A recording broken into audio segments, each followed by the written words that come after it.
Or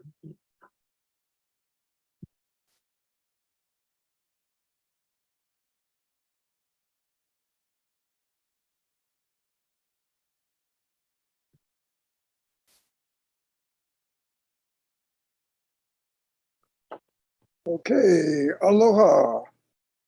My name is Roger Jelinek. I'm Executive Director of the Hawaii Book and Music Festival, and it's my great pleasure to introduce Nate Harmon and moderator Sterling Yee. I think if you haven't seen this material last year, I gather it's come a long way since then. You're in for a great ride. So without further ado, Sterling, take it away. Mahalo. Thank you, Roger. Good evening, everybody. Yes, this is going to be very, very interesting. I have the honor of moderating this event for Nate. I also had the honor of doing it last year, and while I didn't know a whole lot about it, I'm a lot more knowledgeable today about this. This is OTEC Redux, which is ocean thermal energy conversion.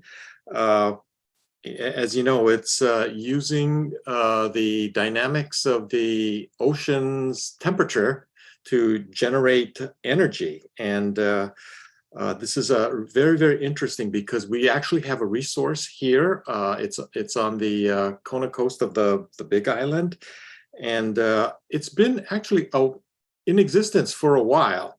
It's just that it's been very difficult to get a project going and keep the risks, the financial risks down. And one of the difficulties is to come up with a pilot small enough that you can use to prove the concept, but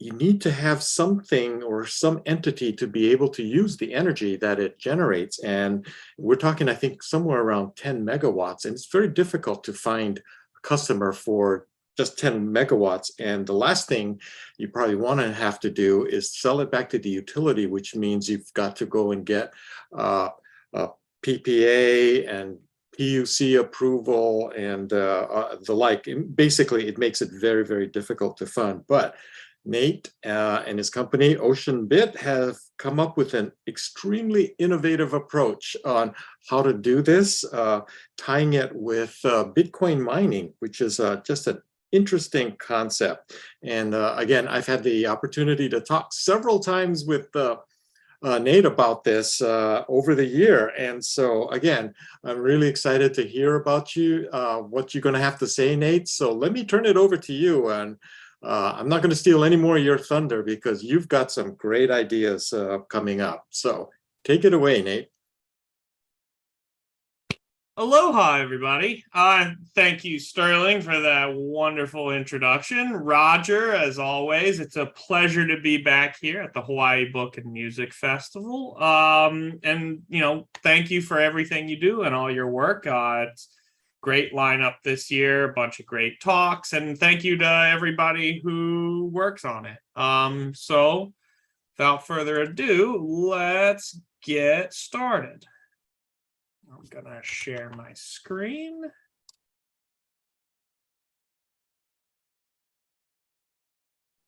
All right, I think everybody can see that. Mm-hmm. So this is kind of the sequel to last year's talk. You don't necessarily need to have seen that, but please go check it out. And we'll, cover some of the things we did, and I'll do a little, review when necessary. The title of this year's talk is Kardashev, Fermi, and Hawaii. And so not just what is Hawaii's place in the world, but what is Hawaii's place in the larger context of the, universe and humanity? So let's talk first about Kardashev. So Kardashev was a Soviet scientist back in the 60s, and he proposed a method of measuring a civilization's level of technological advancement based solely on the amount of energy it uses. His idea was that, well, life is weird here on Earth. We can't, make any assumptions about what life will look like somewhere else. But the only thing we know is that the more advanced a civilization is, the more energy it uses. So he devised a scale by which to judge extraterrestrial life. He formulated 3 types of civilizations. Type 1, where you use you're utilizing the entirety of your planet's energy. Type 2 utilizes the entirety of your home star.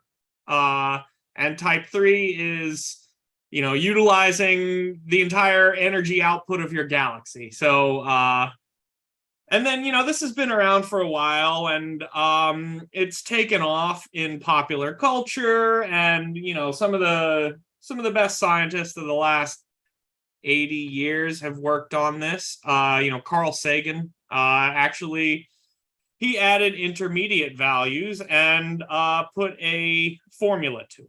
So that's Kardashev. And the second part is Fermi. So Enrico Fermi was, again, another scientist from the 50s, and he formulated what's called the Fermi Paradox.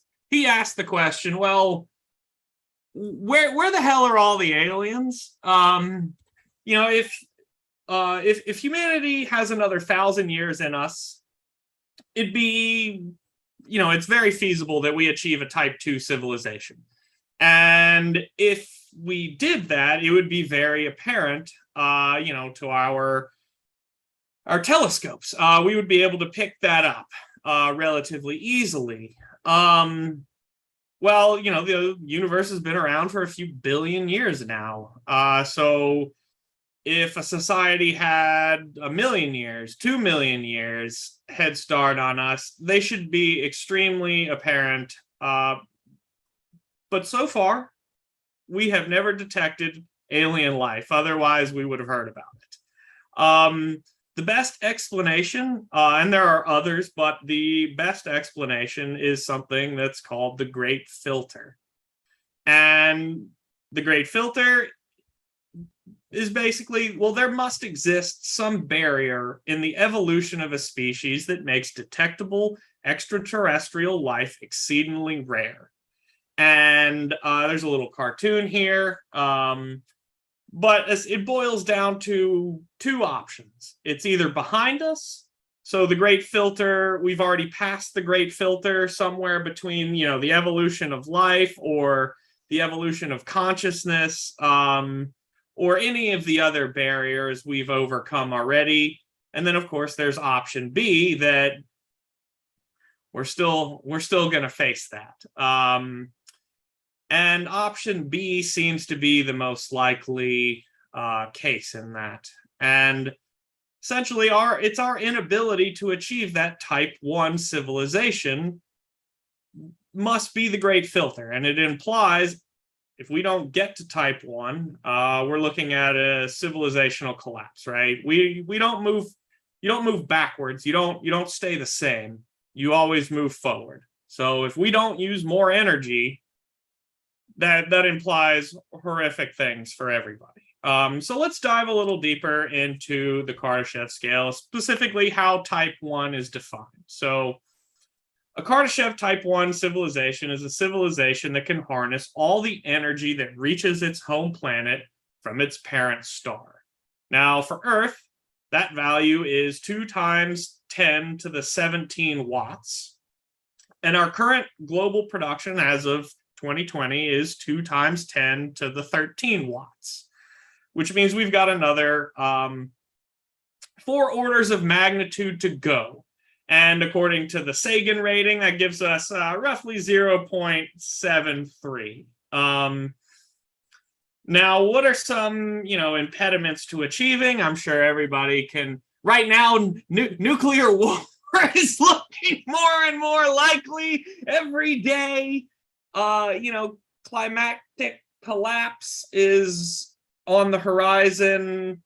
Easy to imagine a situation where, there's a climactic collapse, or simply just we run out of resources here on planet Earth.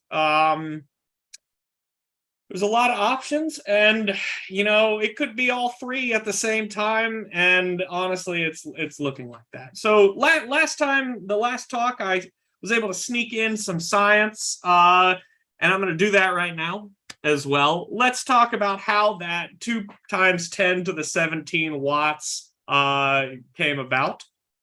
So let's first talk about the inverse square law. And the inverse square law says that a specified physical quantity, in this case solar irradiance, is inversely proportional to the square of the distance from that source. Essentially, it falls off pretty fast. The sun is outputting about 6.33 times 10 to the 7th watts per meter squared. And with a surface area of around 6.09 times 10 to the 12th kilometers squared, that gives a total output of our sun at the surface of the sun about 3.85 times 10 to the 26 watts. It's a giant number. You really don't need to know it, but it's good to hear it. That, of course, is the definition of a Kardashev type 2 civilization. Now, as that energy output from the sun travels through space, we're obviously not at the surface of the sun. It falls off pretty quickly. So at the top of Earth's atmosphere, that 6.33 times 10 to the 7th watts per meter squared falls off to around 1367 watts per square meter.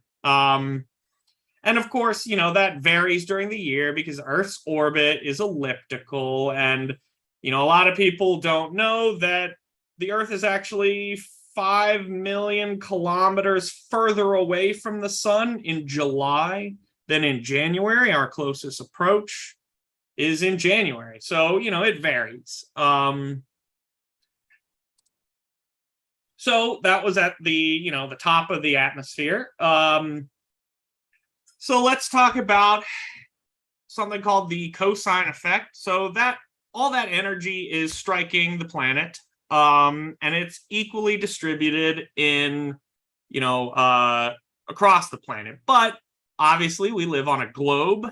So, you can see here in this little cartoon, these two beams of energy have the same amount of energy, but the distribution at the equator is a lot smaller. And as you move to the poles, well, that same amount of energy is distributed over a much larger, area. And of course, we all know this inherently. It's why it's nice and warm here in Hawaii, and it's freezing cold, and it's covered in ice at the poles. And it's a cosine effect. And that cosine effect and it's a little more complicated than that, but we're gonna, for the sake of this presentation, we won't get into the tilt too much. But that cosine effect also affects our daylight. It's why it gets dark, right?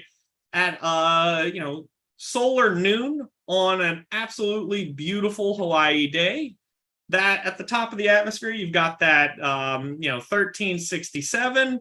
Well, it travels through the atmosphere, and it's reduced to, on a perfectly clear day at solar noon, about 1,000 watts per meter squared. And that cosine effect works here as well. It gets dark eventually, and that's because it falls off pretty quickly. Now, obviously, the Earth is round, but the sun doesn't really care about that. Like I said, there's a cosine effect.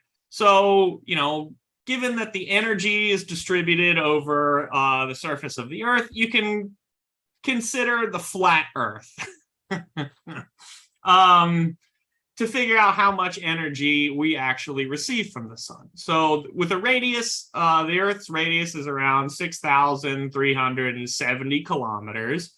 And, doing some basic geometry, that gives us 100 127.5 million square kilometers. When you multiply the area times that, a radius, that 1367 watts per square meter, you get, 1.34 times 10 to the 17 watts. And that, of course, is how you get Kardashev type 1. Now, of course, it is not always a, perfectly clear day. Oftentimes, there's a lot of things in the way. And pretty much everybody is familiar with this picture. This is the, famous blue marble picture. Even though it's called the blue marble, most of the pictures we take of our planet include things that are not blue. They're usually land-centric because, that's where people live. So I'd like to introduce you to another perspective on our blue marble. This perspective is called the Ocean Hemisphere. I don't know, most people have not seen this perspective, but, you always hear that the Earth is 70%, water. Well, that's a lot of it right there. The Pacific Ocean is big. And of course, well, we live right there in the middle. And you can see the Hawaiian Islands, and you can see the Hawaiian Emperor Seamount chain. And interesting little tidbit, a little side note, you can see the Emperor Seamount chain going pretty much straight. And then you see this dog leg.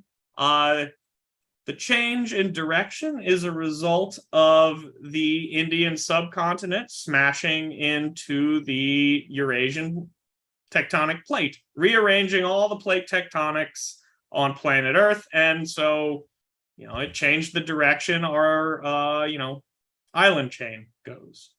So let's take a little closer look at our home. Well, we live in the tropics. And the tropics extend from the Tropic of Capricorn at 23.5 degrees south to the Tropic of Cancer at 23.5 degrees north. Now, 40% of humanity lives within the tropics. And when you're looking at the, two-dimensional area that the sun cares about, well, around 50% of that area is the tropics. It's the largest part. It's that big fat middle. And 80% of the tropics is covered in ocean. And this is something we're very familiar with. Every time we leave the islands, we fly over it, but most people don't realize how much of it is covered in water. And so all that is to say that 40% of the sun's energy lands in the middle of the ocean, where nobody lives and nobody's taking advantage of it. And this kind of, touches on something that I covered in last year's talk, is the Oahu problem.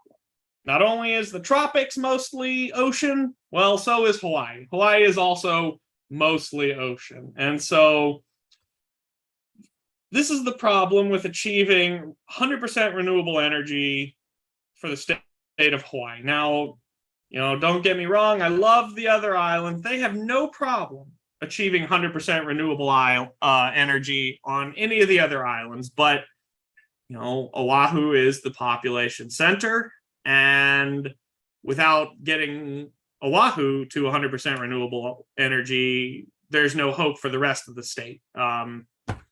So let's, in the last talk, I looked at different energy sources. So, well, we got a lot of sun and wind, but we don't have land, right? Same problem. There's not enough solar. There's not enough land for all the solar we would need, and a wind farm to supply us with 100% renewable energy would end up being 4 times the size of Oahu itself. So yeah, that's pretty much not going to happen.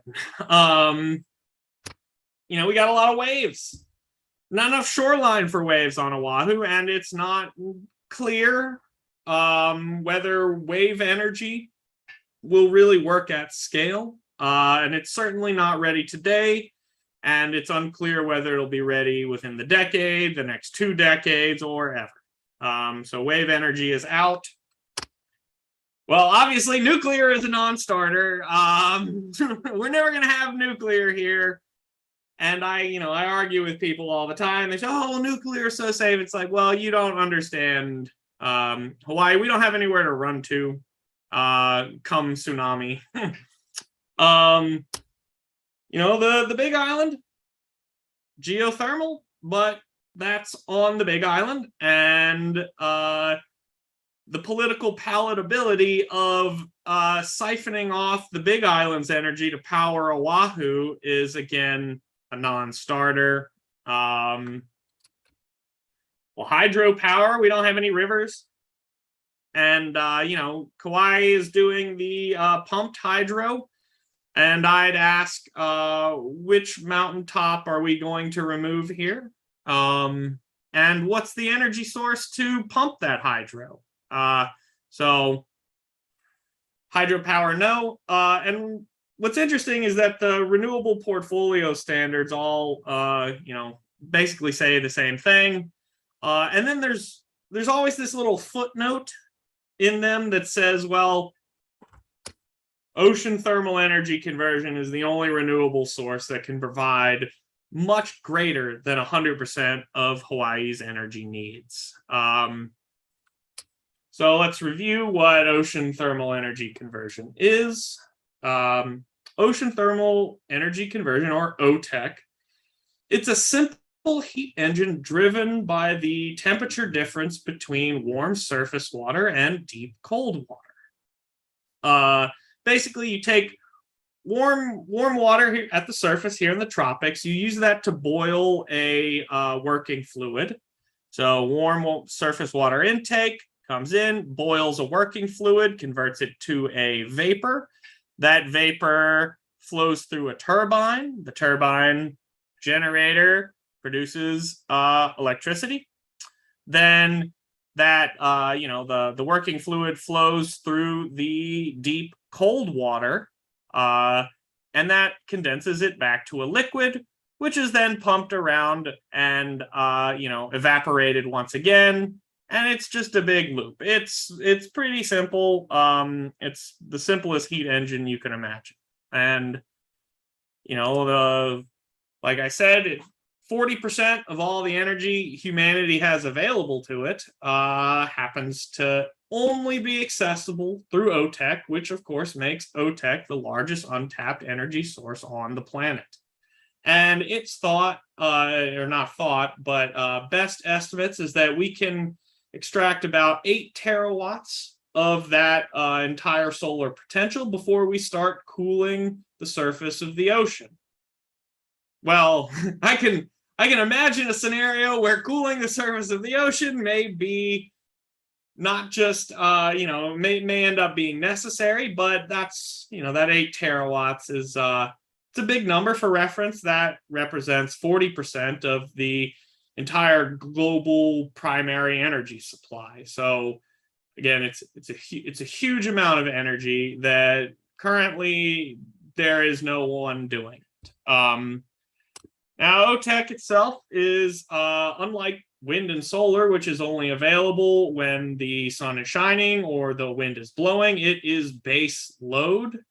It is available 24/7. The heat capacity of water is so high that, we all know this. If you've ever been night swimming, it's not freezing cold. So it retains that solar energy water retains that solar energy it absorbed during the day through the night. And over, multiple cloudy days, like we've had this last week. I can still go surfing and it's not freezing cold. Now, the fuel for OTEC is just water, and there's an inexhaustible amount of it in the ocean. Again, the ocean is very big, and of course, it's climate friendly. It has no emissions, and it can be carbon negative. It can pull that deep cold water, has nutrients in it, and when you release it at the surface, you're stimulating phytoplankton, which pull carbon out of the air in the upper ocean. So that's pretty good. It's much better than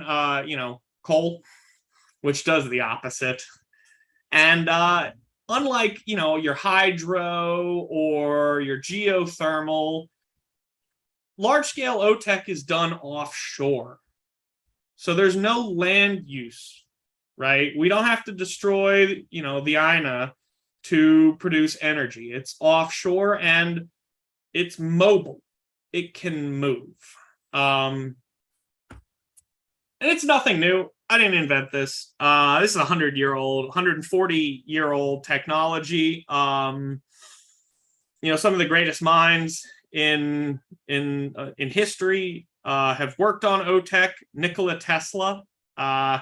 Still use the contributions he contributed to this day. And there have been a number of plants built over that last 100 years. 14 have been built, and a number have been planned and proposed. And so the question is, well, if it's been around so long and it's stupid simple, well, why the hell are we not doing this? Well, oil didn't help. The discovery of oil in the 1930s didn't help. But the bigger reason is something called the Innovation Valley of Death. Like I said, all those 14 plants that have been built are all small scale, and they were research oriented. So, there's a lot of grant money, a lot of government funding, university funding available for research because of the sheer magnitude of the energy source. And then it's well understood that, the commercial profitability of OTEC is very attractive at the large 100 megawatt scale. I mean, we're paying, again, 44 cents per kilowatt hour here. OTEC could reduce those costs to, by a factor of 4. And I know I'm tired of 44 cents per kilowatt hour. It gets very hot in the day and I can't run my AC. So, 5-10 cents is very attractive. The issue is neither the small scale or the large scale. It's you can't go straight from the small scale to the large scale. You gotta build somewhere in the middle in a pilot plant. And we call this the 10 megawatt revenue gap. And somewhere between 5 and 20 megawatts, you really need about a 10 megawatt pilot plant to operate to demonstrate OTEC working at scale. The technology is proven. It's just never been proven or demonstrated at a sufficient scale to justify the investment of large-scale OTEC. And there have been 2 methods proposed to overcome this innovation valley of death. There is the connected option and the grazing option. So in the connected option, you would have one of these offshore plants moored in place and connected to land by a high voltage cable. Well, of course, those things are very expensive. This would have to be about 10 kilometers off of Kahe Point, and a 10-kilometer high voltage cable is very, very expensive at the 10 megawatt scale. At the 100 megawatt scale, it's not so big of a deal, but at the 10 megawatt scale, it is. And of course, the mooring. It takes about 10 years to get a deep water mooring here in the state of Hawaii, and of course, all the expenses associated with that. So it's more expensive, and it takes a long time to deploy. It can provide grid power, but I'm not going to pay more money per kilowatt hour than I'm currently paying. That's a non-starter, right? The second option is a grazing plant. It's not like there's no reason that these OTEC plants need to interact with the bottom of the seafloor. So they can be built free floating.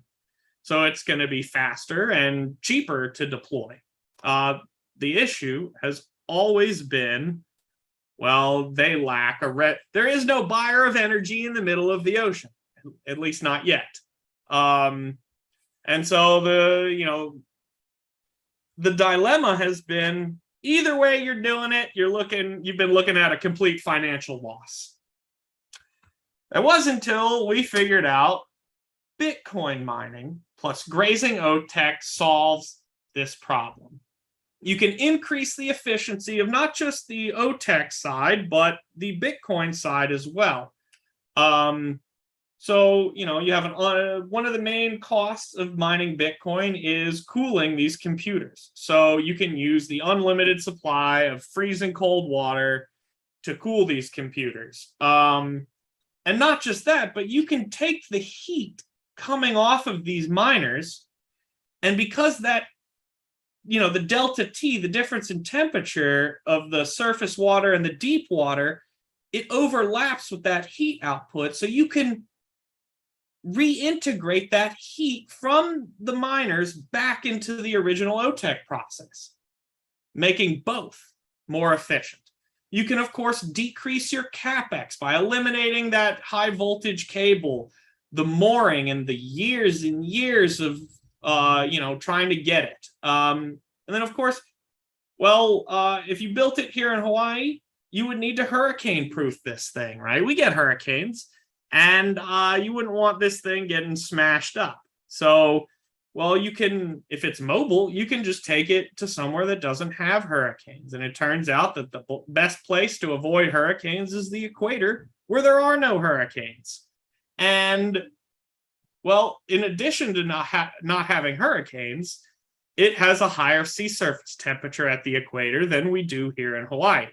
And the amount of energy you produce using the same equipment scales with the square of that difference in temperature, meaning essentially you move a plant from Hawaii to the equator, you're going to generate 70% more energy with the same piece of equipment and actually even lower costs. So there are no better conditions, both economically and thermodynamically, than this method. It cannot be done. It is thermodynamically the single most efficient OTEC engine that can be built.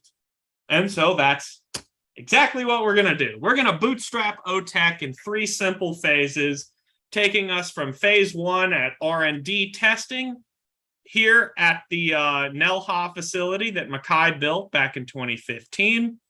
We're going to do a phase 2 modular prototype, essentially build a containerized system, a containerized modular system, and then just build a bunch of containers. And in phase 3, build about 10 megawatts worth of them and stick them on a barge and take it to the equator. And of course, Bitcoin mining can provide revenue. It will buy every drop of energy we can produce without having to ask for permission, without a PPA, power purchase agreement, without having to negotiate. It is the ideal buyer of last resort to get us through this 10 megawatt phase so that we can start building 100 megawatt plants connected to land. And so we've identified around 1,000 carbon plants around the globe that could theoretically be replaced with OTEC should we clear that innovation valley of death. Those 1,000 carbon plants represent around 300 gigawatts of capacity. That's only 4% of the 8 terawatt global OTEC energy potential.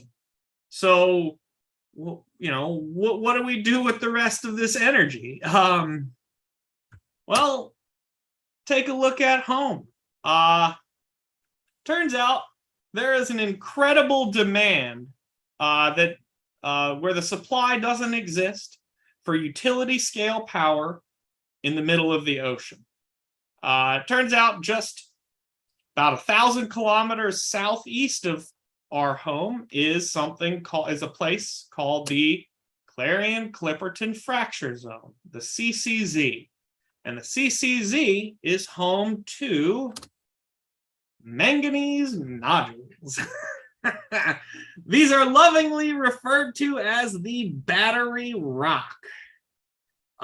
These rocks contain manganese, cobalt, copper, and nickel in greater abundance than are available terrestrially. And basically, this is a battery in a rock. It's everything and contains all the minerals we need to build all the solar panels and all the batteries the entire globe needs to transition to renewable energy. The problem, of course, is that they are about 4 to 6 kilometers below the surface of the ocean.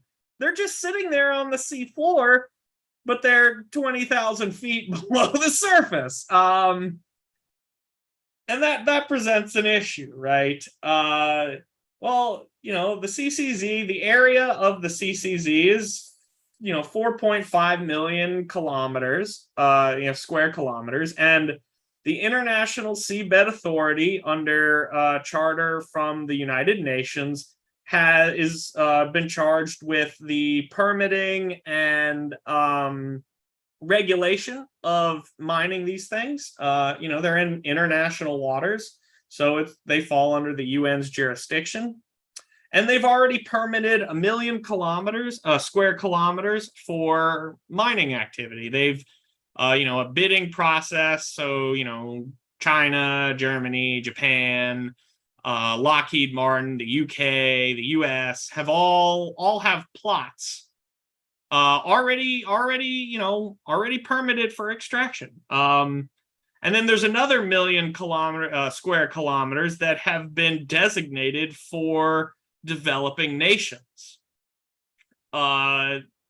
This means, and what that is, a lot of people don't understand what that means, is that this is the single most equitable distribution of mineral wealth in the history of the planet.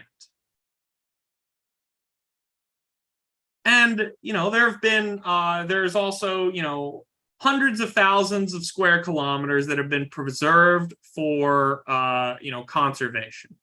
And the problem, of course, with going to pull these things from 4 to 6 kilometers below the ocean surface is that it's, at the moment, more expensive to do than just extracting them terrestrially, right?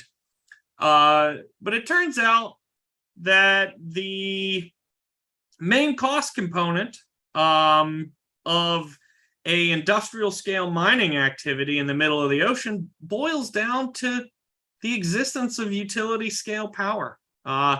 It's either an OTEC is the only method of providing that outside of diesel. Literally shiploads of diesel. And so simply the existence of OTEC reduces the cost of extracting these things to the point of cost parity with terrestrial sources. So what are those terrestrial sources, and how do we compare them to, the CCZ? And we have a binary choice. There's only so many deposits of especially cobalt. So we have a binary choice. It's one or the other. If you want batteries, PV, if you like your cell phones, it's going to come from one of these two places regardless. So what are these two places? Well, in the CCZ, you're looking at, the abyssal benthic zone, so the sea floor. They're just, sitting on top of the seabed. And this is an extremely unique ecosystem. We've known about these nodules for the better part of 70 years. studies them. The cruises to go study these areas leave from I'm a graduate.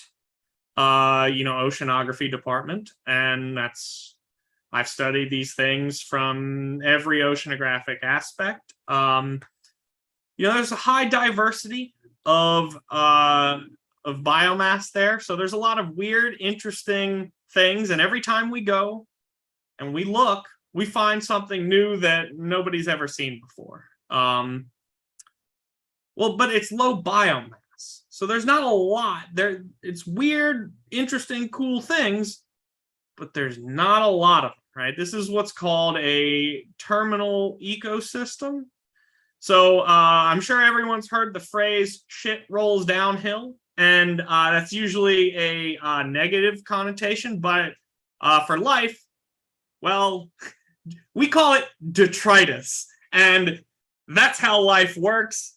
Everything is eating the poop from something else. But if shit rolls downhill, this is the bottom of the hill. This is the end. And despite 70 years of study, I have seen no concrete evidence of a connectivity back to any other ecosystem. So it is the end of the line. Now the mining is proposed and it's regulated, right? The International Seabed Authority through the UN. So it would be regulated. You'd have to have blue collar workers, out at sea, by some of the biggest companies in the world, your Lockheeds. And of course, you can regulate them as well. The other option is sourcing these things terrestrially.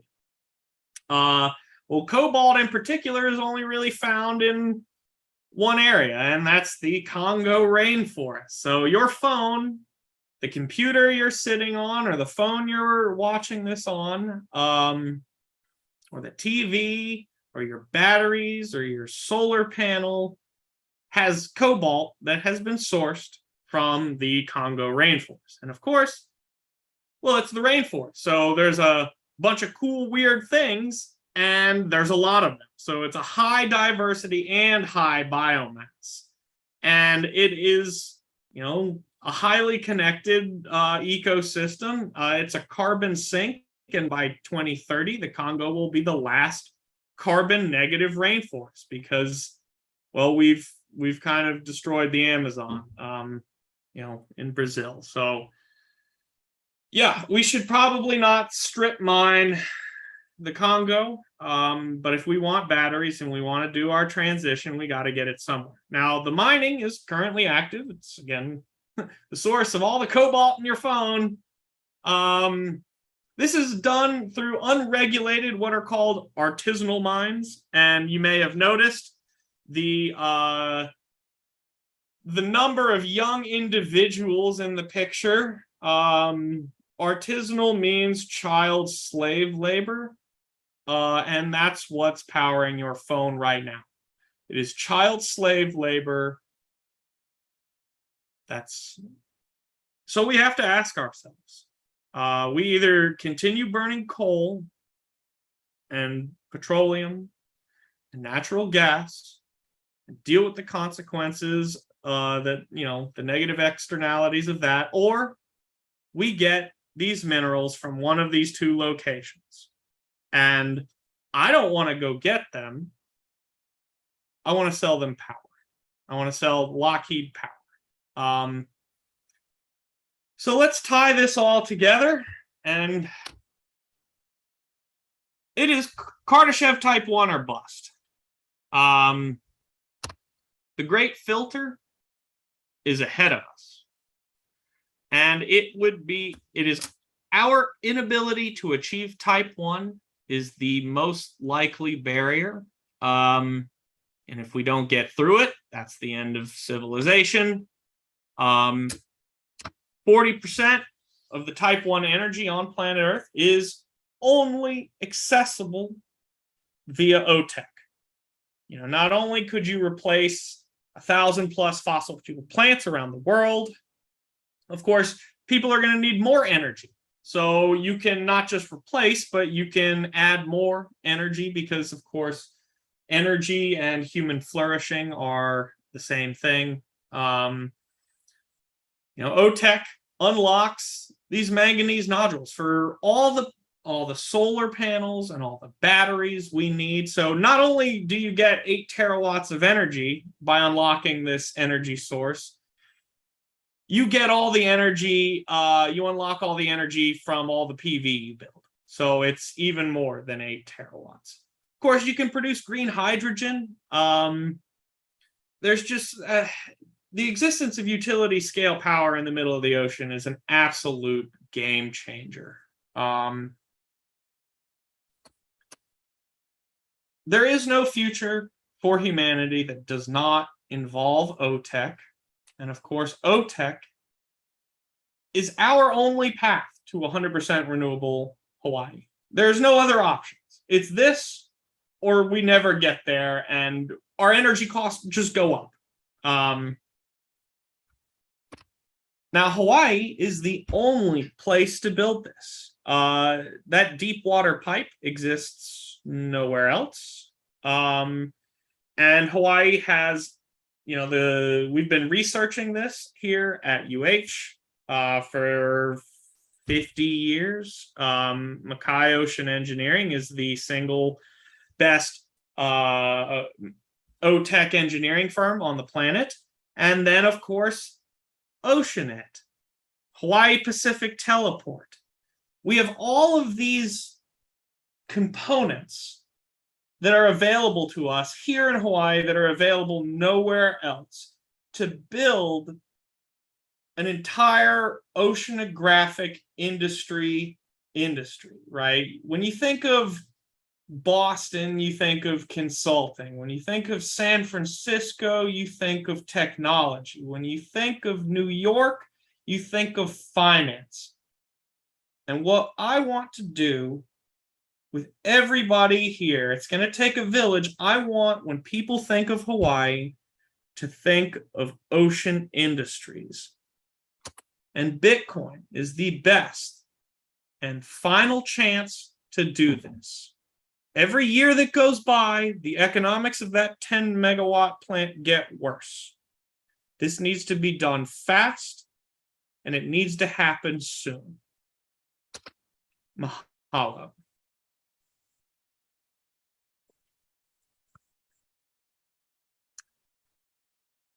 All right. Let's do questions. All right. I have a question. How do you transfer that energy from your floating engine to Hawaii? So for the 10 megawatt pilot plant, you don't. You produce Bitcoin and transport the Bitcoin instead. Now, 100 megawatt OTEC, large scale, like I said in the talk, that cable and that mooring make up a much more manageable portion of the budget.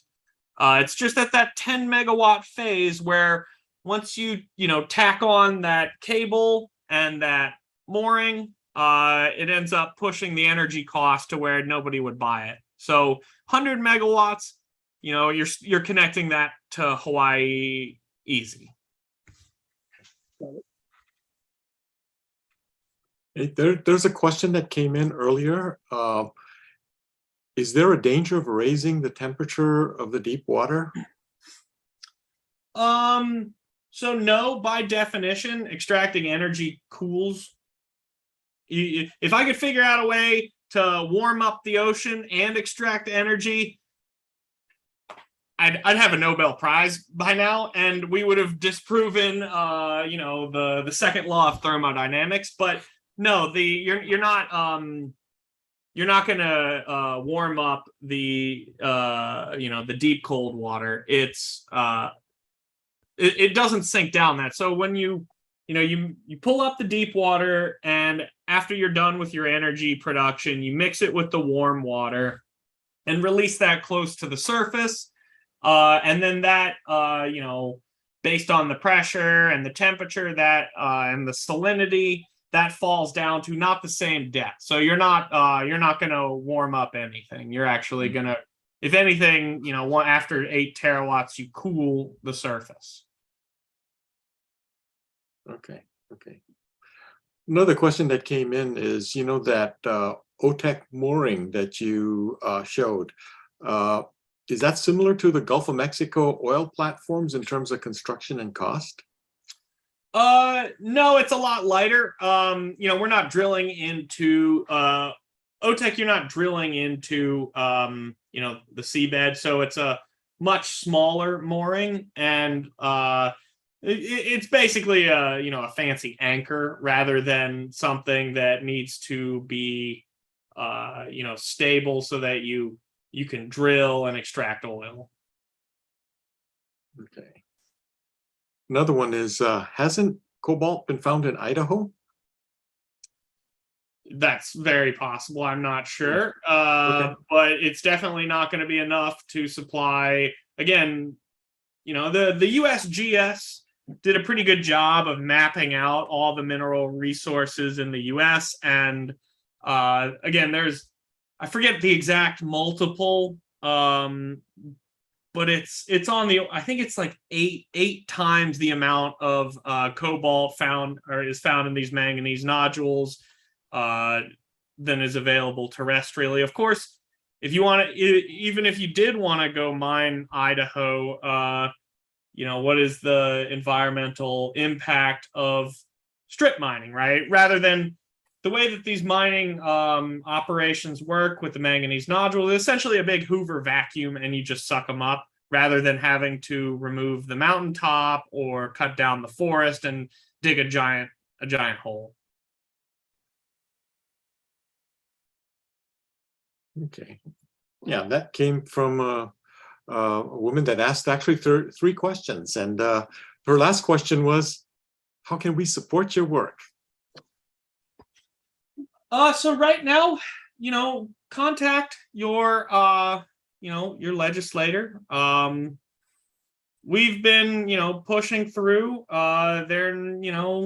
Whenever someone hears Bitcoin mining, they think it's going to boil the oceans and destroy the environment. And you hear this all the time, that Bitcoin mining is bad for the environment. But the profitability from Bitcoin mining is solely determined by the marginal cost of the energy source rather than the unit cost. And so this has disproportionately favored renewable energy, moving in the last 4 or 5 years, increasing the renewable penetration of the Bitcoin network from 12% to now nearly 60%.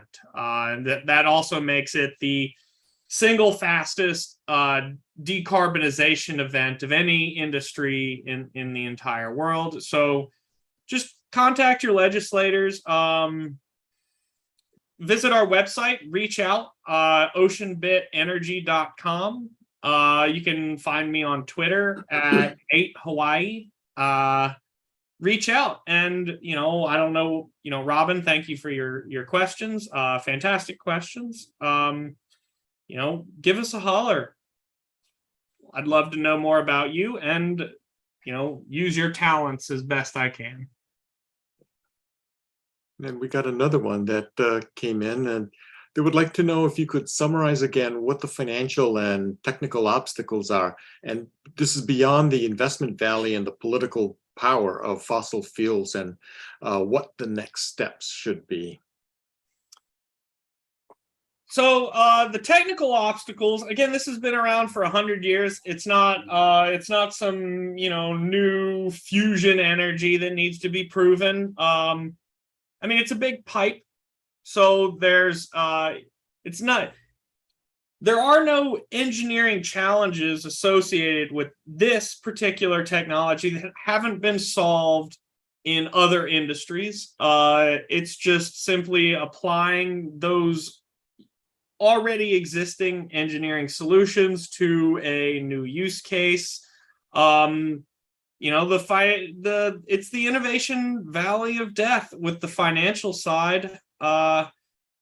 It's a capex heavy problem. A 10 megawatt OTEC plant's going to run us about $200 million. But the upside is, it becomes $1 trillion market. And we are, I think phase 1 of the Mackay plant refab is going to be about $3.5 million. But it kind of just waterfalls from there. Once we demonstrate what's called the Harmon cycle, it just kind of waterfalls. Okay.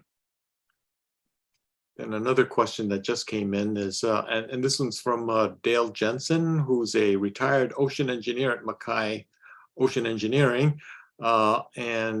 Statement is there's currently no cold water intake pipe at Nelha that can support a 10 megawatt OTEC plant. Absolutely. Yeah, the 55 Absolutely. intake installed to 3,000 feet in 2001 was designed to support only a 1 megawatt plant. Thus, I'm not sure how you're going to do this. Well, we're not going to build a 10 megawatt plant in Hawaii. We're going to float this thing to the equator, and it's a grazing plant. So phase 1 and phase 2 are the existing infrastructure, and then about a 250 kilowatt modular prototype. And then we're just going to reproduce that container, 250 times 40, and sea fasten them to a barge and float that barge to the equator, where we can then float the large pipe horizontally out there, and then just upend it and connect it over basically the railing of the barge. We are not going to do a 10 megawatt plant on land in Hawaii. I've priced that out, and not just doing a 10 megawatt demonstration offshore of Hawaii be about 50 cents, but if we wanted to do it a 10 megawatt pilot plant on land, you're looking at $1.50 plus. So no, the answer is no. We are not going to do this, the 10 megawatt pilot plant here in Hawaii. That's a complete non-starter. Okay. And we had another one that just came in. What would be the means of power transmission back to Hawaii? And I'm not sure we're going to do that, right? No, so not at the 10 megawatt phase. And right. I saw Dale's question. Thank you, Dale. I'd love to. Please shoot me a line. We've actually partnered with Mackay on this, and yeah, like I mentioned to Robin, I think it was Robin earlier, or anonymous attendee. Yeah, I mean it's obviously not as simple as it's not. I like to describe it as a straw.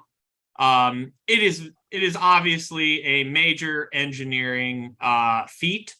And it's going to take, Lockheed. It's going to take Shell. It's going to take CD.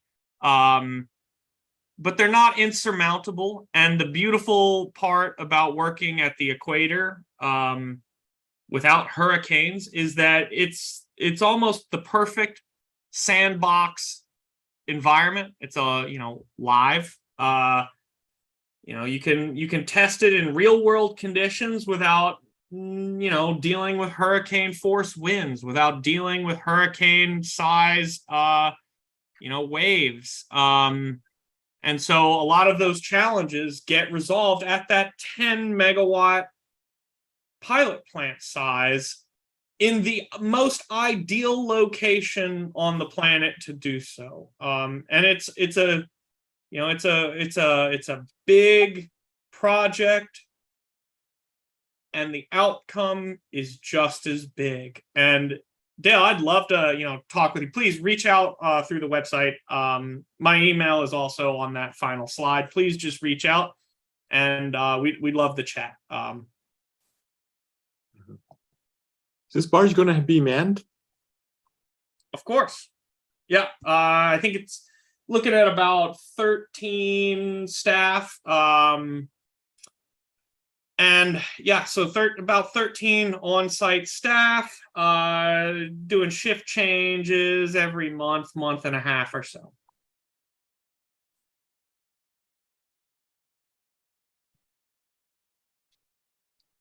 Okay, Nate, I think we've just about run out of time. So I want to thank you very much for a fascinating exposition of the project. And it certainly looks extremely optimistic. So I hope you come back next year with the thing already half built. I think Dale just posted one last question, and it's not state of the art. Our slogan is it's not rocket science, it's plumbing. Okay, and with that, thank you again very much. Aloha. Right. Thank you, guys. Thanks, everybody.